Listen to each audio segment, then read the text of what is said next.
আসসালামু আলাইকুম। 3% circuit breaker যেটা সেটা আসলে অবশেষে তুলে দিল সিকিউরিটি এক্সচেঞ্জ কমিশন। আমি আগেই ভিডিওতে বলছিলাম যে আসলে 3% সার্কিট ব্রেকার যে কোনো মুহূর্তে তুলে দেবে, কারণ এটা যারা বড় বিনিয়োগকারী তাদের থেকে একটা প্রেশার ছিল। তো এখন আসলে কি করবেন, 3% সার্কিট নিচের দিকে যেটা সেটা তো তুলে দিল, তাহলে এই মুহূর্তে আসলে আমাদের আসলে করণীয়টা কি?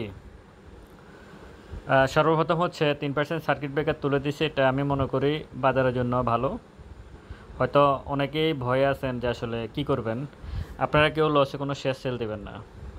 যখন যারা পালাবে মার্কেটে পড়তে পারে, অস্বাভাবিক কিছুই না, মার্কেট নিচে একটা বাড়ি দিতে পারে, আপনারা এই ব্যাপারে খুবই সাবধান থাকবেন।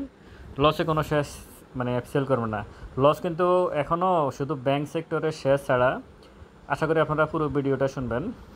ব্যাংক সেক্টরের শেয়ার ছাড়া প্রত্যেকটা শেয়ারে প্রায় 40-50%, 60% লসে আছেন প্রত্যেকেই। আমি দেখছি শেয়ারগুলো।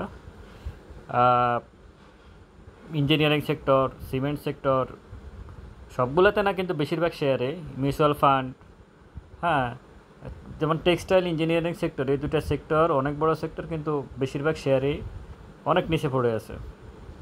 তো এই শেয়ারগুলো আসলে এগুলোর জন্য এখন ভালো হবে, কারণ এই শেয়ারগুলো এখন টানবে, খুব ভালোভাবেই টানবে। তা আপনারা ভয় পাবেন না, কোনোভাবে ভয় পাবেন না।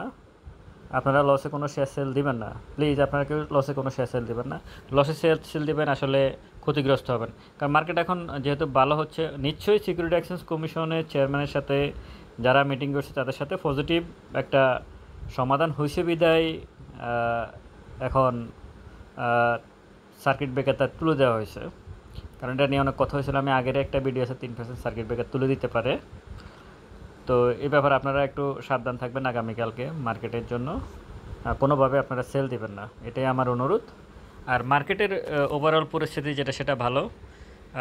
যদি আমি মার্কেট ইন্ডেক্সের কথা বলি, আগামীকালকের মার্কেট কি যাইতে পারে, এখন যেহেতু 3% সার্কিট তুলে দিয়েছে, এ বিষয়ে আসলে একটু সিদ্ধান্তে আসা কঠিন। তবে ভলিউম, ক্যান্ডেল সব কিছুই পজিটিভ। এরকম ক্যান্ডেল থেকে এর আগেও ঘুরছে, এর প্রমাণ আছে। এখন আজকে যেটা ঘুরছে, এটা ঘুরেটা আমি গতকালকের ভিডিওতে বলছিলাম ইন্ডেক্স আলোচনা, যে মার্কেট আজকে পজিটিভ থাকার সম্ভাবনা আছে, এবং সেটাই হয়েছে। আশা করি কালকেও ভালো হবে, ইনশাল্লাহ কালকেও ভালো যাবে, মার্কেট ভালোই যাবে। 3% সার্কিট ব্রেকার যেটা এখন তুলে দিল আজকে, এটা আমি মনে করি একটা রাহু মুক্ত হলো মার্কেট। আপনারা ধৈর্য ধরবেন এবং একটু সাবধানতার সহিত থাকবেন। কোনোভাবে হয়তো আপনার শেয়ারটা কিন্তু 10% পড়ে যেতে পারে, আপনারা কোনোভাবে আসলে লসে শেয়ার সেল দিবেন না। শেয়ারে কখনো মানে এটা শূন্য হয়ে যাবে না, শেয়ারের দাম ঠিকই ব্যাক করবে। আর যেহেতু এখন পজিটিভ একটা ধারা তৈরি হয়েছে মার্কেটে, আশা করি মার্কেট উপরের দিকে যাবে। মার্কেট কখনো, একটা জিনিস আপনাদেরকে পরিষ্কার করে বলি, মার্কেট কখনো এই জায়গায় ফেরত আসবে না।